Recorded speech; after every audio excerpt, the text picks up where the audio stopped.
স্বামী কর্মস্থলে পৌঁছাতে না পৌঁছাতেই শালিকে নিয়ে দুলাভাই উধাও হয়ে যায়। একে অন্যের বোনকে নিয়ে পালালেন শ্যালক দুলাভাই।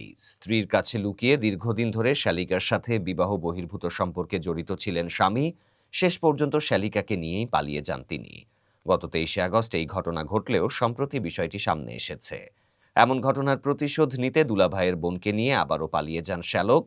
ভারতের উত্তরপ্রদেশের বরেলির দেওরানিয়ান থানা এলাকার কমলুপুর গ্রামে চাঞ্চল্যকর এই ঘটনা ঘটে।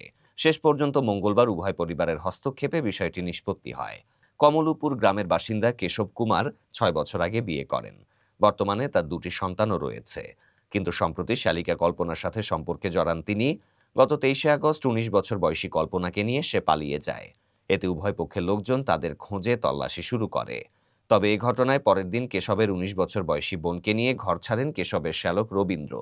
ভারতীয় সংবাদ মাধ্যম আনন্দবাজারের প্রতিবেদনে বলা হয়েছে, 2 যুগল পরপর পালিয়ে যাওয়ার ঘটনায় উভয় পরিবারই হতবাক।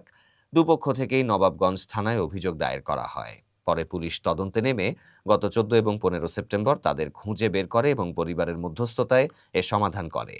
পুলিশ কর্মকর্তা অরুণ কুমার শ্রীবাস্তব জানান, পালিয়ে যাওয়া যুগলদের খুঁজে বের করার পর সমস্যা সমাধানের জন্য 2 পরিবারের সদস্যরা থানায় আসেন। তবে তাদের মধ্যে কোনো ঝামেলা হয়নি। উভয় পরিবারই যুগলদের সম্পর্ক মেনে নিয়েছে।